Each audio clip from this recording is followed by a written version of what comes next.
इंसान अपने अंदर के ऐबों को, अपने गुनाहों को जरूर देखे और देख के छोड़े ना, बल्कि उन गुनाहों को छोड़ दे तो परम पिता परमात्मा के दर्श दीदार नूरी सुबरू में जरूर होते हैं। इसमें कोई शर्माने की बात नहीं है और ना ही अपने बारे में हीन भावना लाने की जरूरत है, क्योंकि कोई भी दुनिया का आदमी नहीं है जिसके अंदर विचार ना चलते हों, और बुरे विचार ज्यादा चलते हैं, अच्छे विचार कम चलते हैं, इसमें भी कोई दो राह ही नहीं। लोग नेगेटिव ज्यादा सोचते हैं, पॉजिटिव कम सोचते हैं।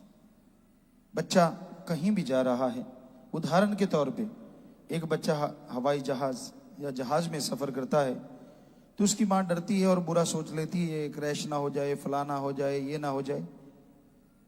वो ये भी तो सोच सकती है कि अगर वो कार के द्वारा, गाड़ी के द्वारा जाता तो 10-12 घंटे, 15 घंटे, 20 घंटे लग जाते, कितना खज्जल खुआर होता, चोट लग जाती, और अब घंटे 2 घंटे में वो वहां पहुंच जाएगा। पॉजिटिव भी सोचा जा सकता है, लेकिन नहीं, लोग इस तरह की बुरी बातें सोचते हैं, इस तरह के बुरे ख्यालात आते हैं। तो जब तक आप पॉजिटिव विचार अपने अंदर नहीं लाएंगे तब तक मालिक की कृपा दृष्टि के काबिल नहीं बन पाएंगे। और ये पॉजिटिव विचार किसी के लाने से नहीं, आपके खुद के लाने से आएंगे, और लाएगा परम पिता परमात्मा अल्लाह वाहिगुरु राम। तो आप सुमरन करें, भक्ति इबादत करें, ताकि वो बुरे विचार आपके अंदर से हट जाएं, अच्छे नेक विचार आने लग जाएं और मालिक की कृपा दृष्टि आप पे बरसनी शुरू हो जाए।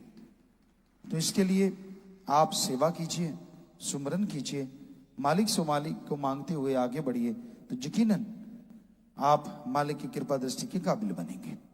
जब इंसान ओवर स्मार्ट बनता है, पीर फकीर की बात नहीं मानता, अल्लाह मालिक प्रभु परमात्मा को कण कण में, जर्रे जर्रे में मौजूद नहीं मानता, जब वो यह मान लेता है कि उसको कोई परवाह नहीं, उसको कोई नहीं देख रहा, उसका मालिक देख ही नहीं रहा, तो फिर वो गुनाह करने शुरू कर देता है।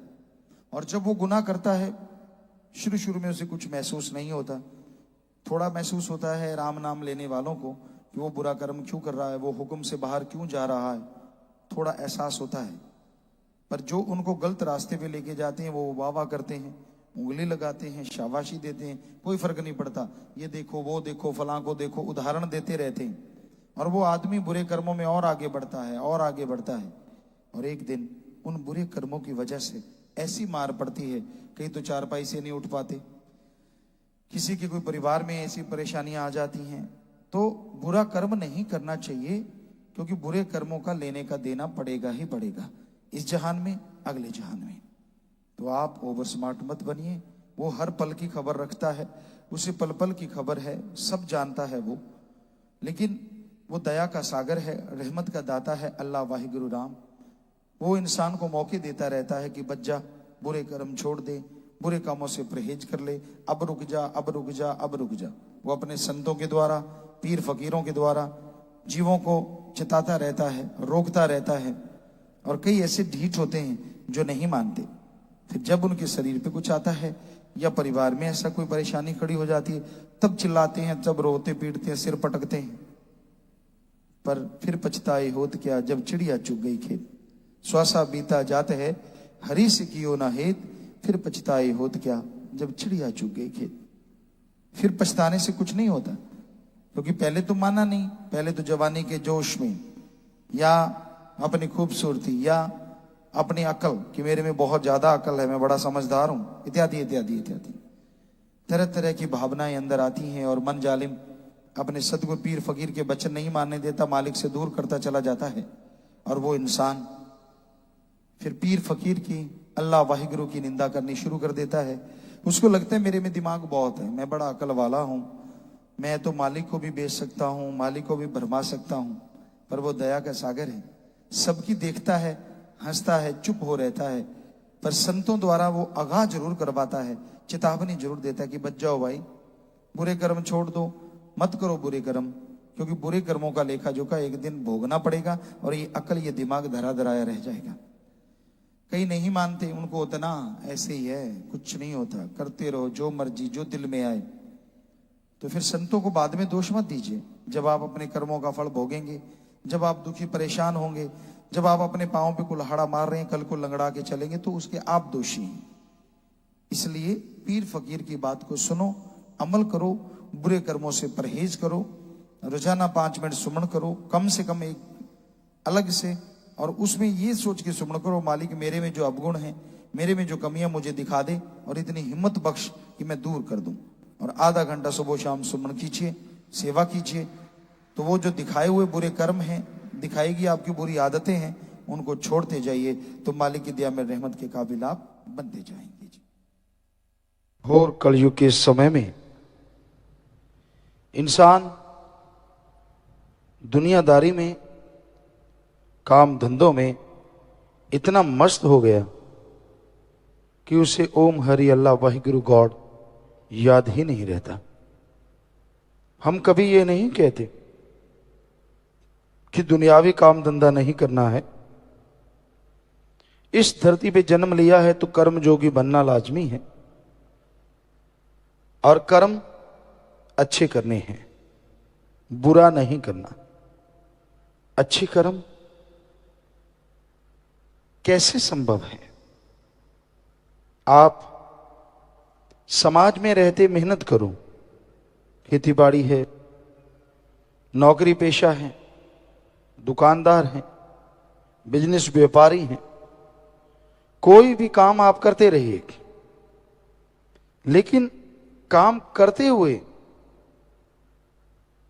मेहनत, लगन, हक हलाल, कड़ा परिश्रम, दशानुवादिक किर्त करके कमाओ। कभी ठगी, बेईमानी, भ्रष्टाचार से ना कमाओ।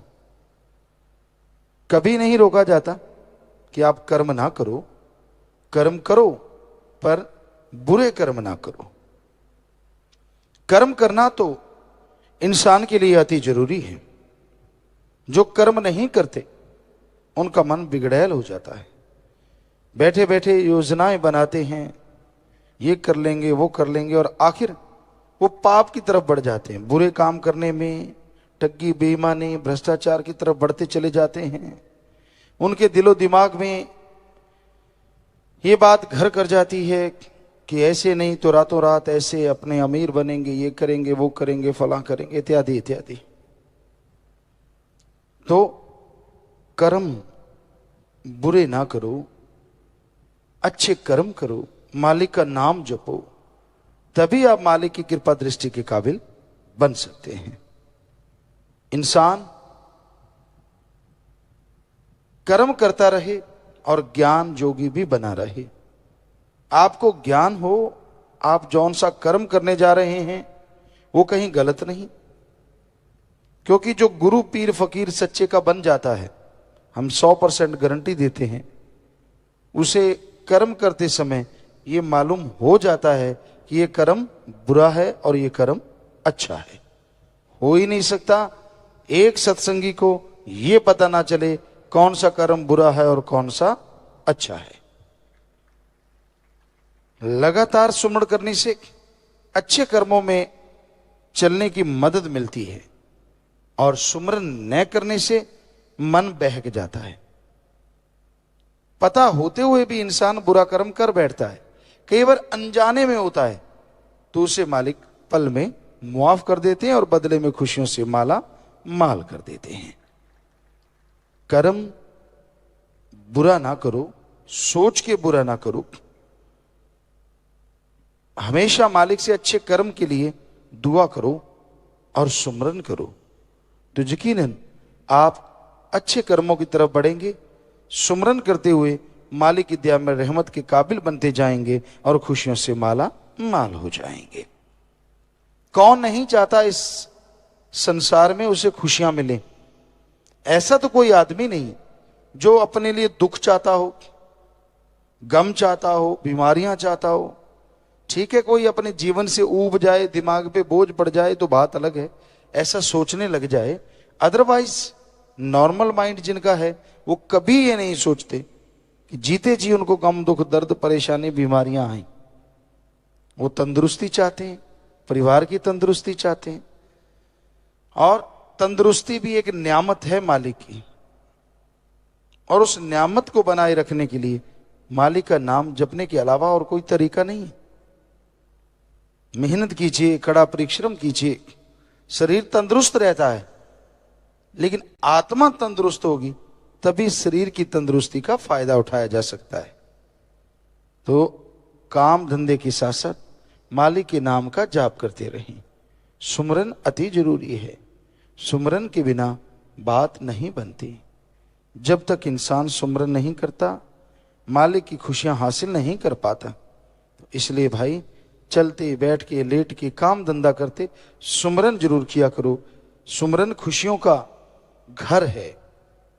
सुमरन करने से गम चिंता परेशानी मिट जाती है।